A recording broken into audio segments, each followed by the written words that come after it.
say no. We had the Dutch say no. And then we had the Irish say no. You just don't get it, do you? No means no.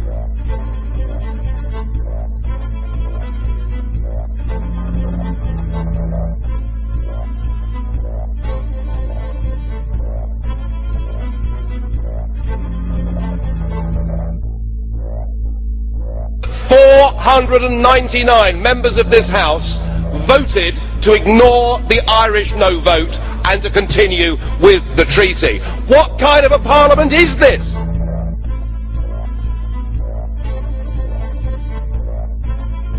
The voters of Europe can see the real face of this project. You are bullying, you are threatening, you are anti-democratic, you're a complete shower.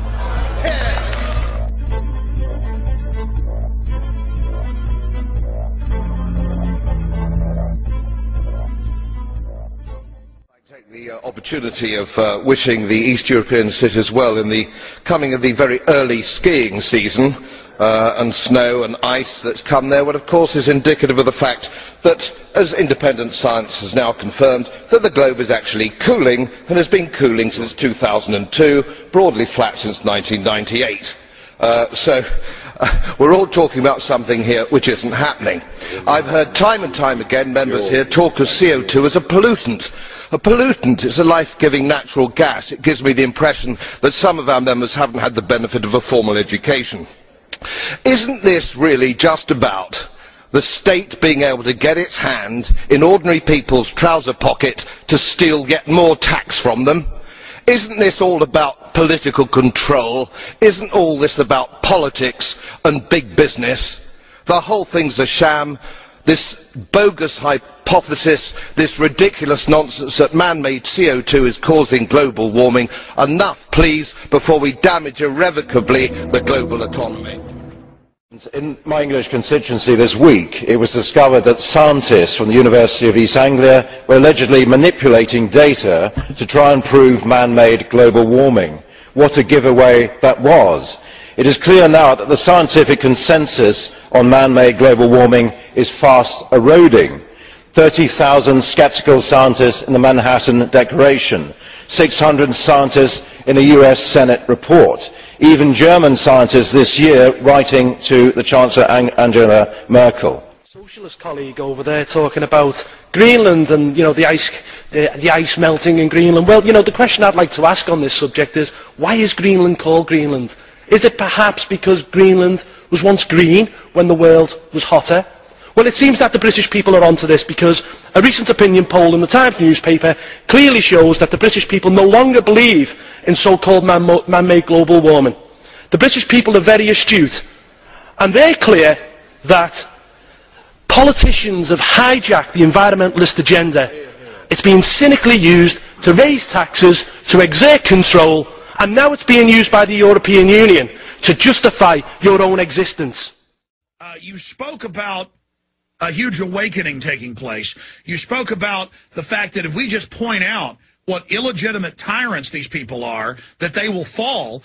And you talk about people thanking you as if you can go out and do it alone. We have the moral high ground. We have the law on our side. We have history on our side. The problem is the bureaucracy has all the big banks and the big money that want to set up their own private global corporate government behind them. So speak specifically to the state of the world from your in-depth position as a key member of the European Union Parliament from England, and tie that into Copenhagen and the open announcements by Al Gore, Gordon Brown, Herman von Rompuy, and all of them openly saying this is world government through this environmentalist tyranny.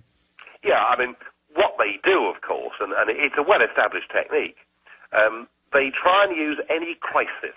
Now, whether it's a real crisis or whether it's a crisis of their invention, they use the crisis to extend the argument for a loss of democracy, a loss of freedom of the individual, and the increase in global governance. And I can think of two very good examples of this. The first, of course, is the so-called war on terror. That, you know, we face a threat from Al-Qaeda or whoever else it may be, and because of this, we have to give the state more power over our lives, and a lot of the safeguards that we've enjoyed in Britain are now being thrown out of the window in the name of the war on terror. And they're being used against non-terrorists. And they're being used, well, of course, I mean, this is what happens, isn't it? You know, this is what happens is that once governments, once police forces, once they have these extra powers, they, of course, then use them in any way that they see fit. And I'm afraid that the result of this now 9-year nearly war on terror is that our loss of individual freedoms right across the Western world is simply enormous. It's as if the terrorists have won because our own politicians have used this as an excuse to get more power. Similarly, the same phenomenon is happening with global warming. And I mean, Al Gore, I mean, you know, God help us. I mean, here's a man who lost the presidential election, who has now gone on to make many millions himself. And this shouldn't be forgotten, you know. He's made many millions himself out of this scaremongering, frankly. Absolute scaremongering over whether CO2 emissions, as he says, are inexorably leading to temperatures going up.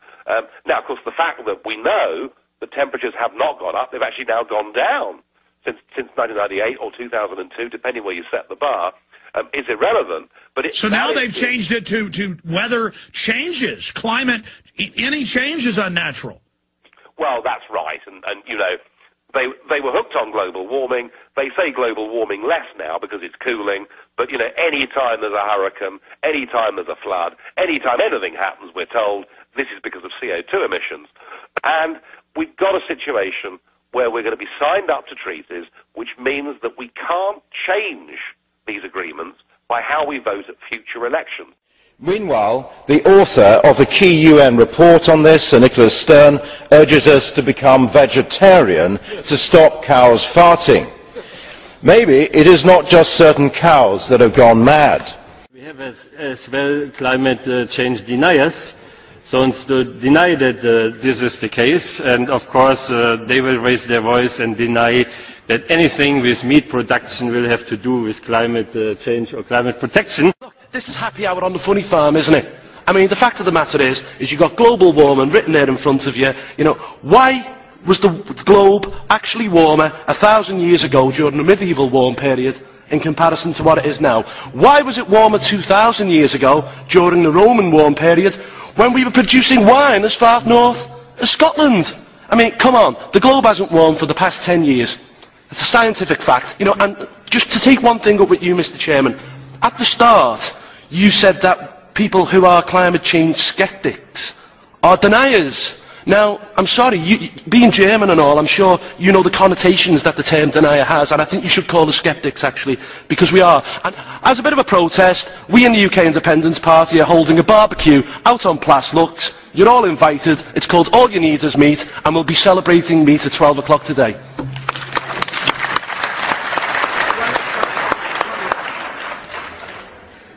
Enjoy your food, and I hope it has no consequences for you. Yeah. I'm deeply concerned with the WTO talks starting this week.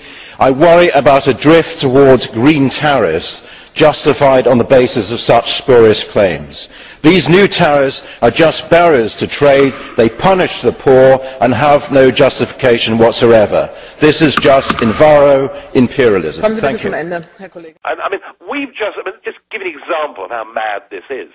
We've just seen Britain's oldest steelworks up at a place called Middlesbrough in the northeast of England. That steelworks announced last week that it's closing down.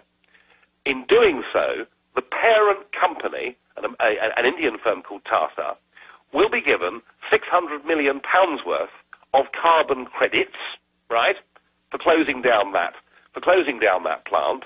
And then what will happen is all of that production will shift across to India, who of course have no intention of listening to any of this stuff. I mean, in the name of fighting against carbon emissions, we're actually literally exporting jobs from our country to countries like India, which clearly makes no sense at all.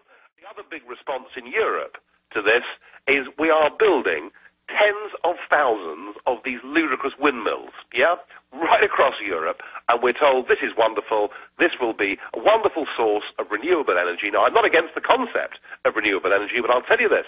In Germany, they built 19,000 wind turbines, but not a single coal, oil, or gas-fired power station has closed down, because in the depth of winter, when a big anticyclone sits over northern Europe, not a single one of those 19,000 wind turbines moves round and produces any electricity. Even if cutting carbon emissions was vital to the environment, the way we're going about it is mad, bad, and wrong.